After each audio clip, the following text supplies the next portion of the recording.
Olá meus amigos, sejam muito bem-vindos ao canal Vida 93, o qual vamos relatar um pouco sobre a anatomia funcional, o eixo hipotalâmico hipofisário testicular, espermatogênese e puberdade.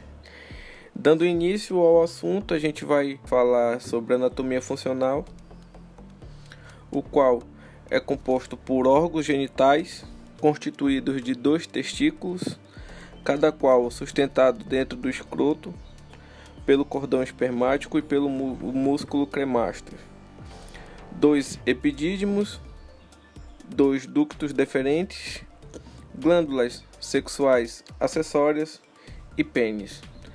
Então aqui está a representação dos principais machos domésticos, animais de produção, o qual no canto superior esquerdo está a representação de um bovino, no canto superior direito a representação de um ovino, no inferior direito a apresentação de um equino e no inferior esquerdo a representação de um suíno. O que vai diferenciar desses animais é algumas particularidades, mas o sistema reprodutor deles são bem parecidos. Então mais na frente a gente dá continuidade a algumas particularidades de cada espécie. Aqui também tem a representação do felino, onde a principal particularidade seria no órgão de cópula, que seria o pênis, onde existe a presença de espículos, e no cão, o osso peniano. Então vamos dar o início falando um pouco sobre a termorregulação, o qual se dá pelo saco escrotal pendular, a vasculatura testicular, o músculo cremaster, dartos e pele escrotal. O escroto pendular facilita a termorregulamentação através de vários mecanismos, tais como condução, convecção e evaporação. Para se ter a espermatogênese, é preciso que o testículo esteja em uma temperatura de 2 a 6 graus inferior à temperatura corporal. E para que isso aconteça, é preciso de alguns mecanismos adaptativos fisiologicamente do animal. E o principal é o plexo pampiniforme, que seria um emaranhado de artérias e veias, o qual vai acontecer a troca gasosa e resfriar o sangue, certo? Então a artéria espermática é extensivamente enrolada e estreita, aproximadamente com o plexo venoso pampiniforme. Além disso, existem veias periarteriais e chutes arteriovenoso que facilitam a transferência de calor, bem como a transferência de hormônios, como a testosterona. Existem outros mecanismos também, como os termorreceptores presentes na pele, que desencadeiam uma resposta local e sistêmica na presença de um aumento de temperatura local.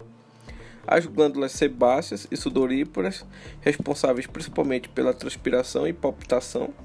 E o músculo dartos, que permite alterar a espessura e a área da superfície do escroto e varia aproximadamente do contato do testículo com a parede do corpo. E também o músculo cremaster, que é responsável em baixar ou levantar o testículo. Então a gente vai começar a falar sobre o testículo e as suas principais estruturas, dando início aqui aos túbulos seminíferos, o qual é dividido em compartimento intersticial, compartimento basal e compartimento adiluminal e barreira hematotesticular. No túbulo seminífero, o compartimento intersticial contém as células de Leydig, que circundam os túbulos seminíferos e banham-os em fluidos ricos em testosterona. O compartimento basal contém as espermatogônias, que se dividem por mitose. No compartimento adiluminal, representa um ambiente especial, onde o espermatócito sofre meiose e continua sua divisão meiótica para se diferenciar em espermátides até chegar em espermatozoides. O que seria a barreira hematotesticular? Ela está presente dentro dos túbulos seminíferos. As células de Sertoli se estendem no compartimento basal até o compartimento adiluminal. Essa junção de oclusão entre as células de Sertoli separam o compartimento basal e adiluminal, dando origem à barreira hematotesticular. A barreira hematotesticular ela vai servir como uma proteção para o parênquima do testículo. principalmente ali na região dos túbulos seminíferos, o qual vai impedir a passagem de moléculas, de substâncias, de qualquer forma que interfira na homeostase dos túbulos. Então, dando continuidade, a gente vai falar sobre os head test, que seria o transporte dos espermatozoides até os ductos eferentes. Os ductos eferentes têm as suas propriedades secretoras. A cabeça do epidídimo são os espermatozoides imóveis e incapazes de fertilizar dentro de um processo de maturação. O corpo do epidídimo também é responsável pela maturação e motilidade de 2 a 5 dias desses espermatozoides, o qual vai ser armazenado na cauda e no ducto deferente, o qual vai acontecer o armazenamento do espermatozoide maduro de 3 a 13 dias e os ductos deferentes que conecta a uretra pélvica. Então, aqui falando um pouco sobre as particularidades das glândulas acessórias, onde vai ser a maior diferenciação entre os animais. A gente dá início falando da ampola, que é um reservatório adicional para os espermatozoides. No touro, no cavalo e no cão contribui para o ejaculado. As ampolas dos touros têm esse formato. O dos carneiros são esse. O dos garanhões, o dos equinos são esse. E dos cachaços, eles são ausentes. Nas vesículas seminais, nos touros, carneiros e bodes são firmes e lobulares. Nos cavalos e porcos são mais semelhantes a uma bolsa. Então aqui está presente as vesículas seminais, do garanhão e do cachaço. A próstata, presente em todos os machos domésticos.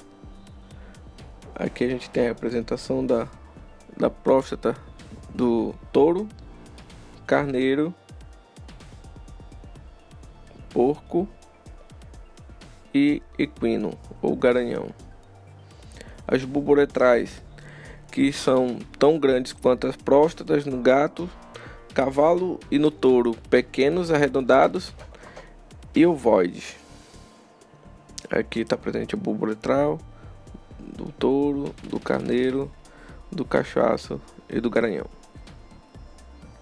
Aqui tem uma tabelinha para vocês, onde está especificamente falando o que está ausente, o que está presente, os formatos, a posição, a orientação do sistema reprodutor, né?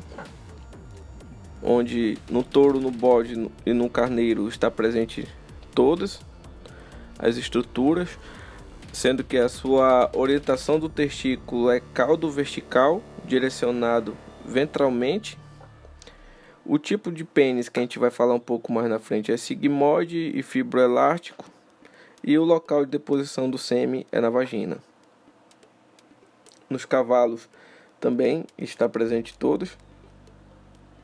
O tipo de pênis é vascular, ou seja, bem parecido com o do ser humano, onde existe presença do corpo cavernoso bem desenvolvido, e o local de deposição é no útero. No porco está ausente a ampola. Ele é de formato peniano sigmoide, fibroelástico, bem parecido com o do touro. O que vai diferenciar no formato peniano do porco é que ele é em espiral para adentrar a cervice, também das porcas, que também tem um formato irregular, e a sua deposição é no útero, cervice e útero. Do cão não existe vesícula seminal nem bulboretral, ele é vascular também, essa deposição é na vagina. Do gato, ausente a ampola, a vesícula seminal, presente bulboretral e próstata, ele é de formato vascular e a sua deposição também é na vagina. Quanto à sua orientação do testículo, é caudo perineal na direção dorsal, e do cão é horizontal, certo? Então, falando aqui um pouco sobre o pênis, sobre a sua estrutura. No corpo do pênis, espessa cápsula fibrosa, túnica albugínea, numerosos espaços cavernosos, corpo cavernoso do pênis, corpo esponjoso do pênis e circunda diretamente a uretra. Então isso aqui vai diferenciar de cada espécie, como falei, no touro ele é desse formato, aqui ele é relaxado e aqui ele é eretro. O carneiro tem a presença dessa estrutura anatômica que serve como guia, o estímulo sensorial para a cópula.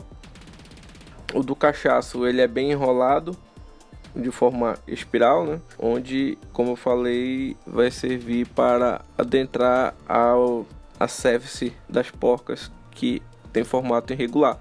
Do garanhão, onde tem o corpo cavernoso bem desenvolvido, e a glande também do pênis é bem robusta, o qual se assemelha muito com a do ser humano, sendo mais avantajado, e a sua deposição é intrauterina, certo?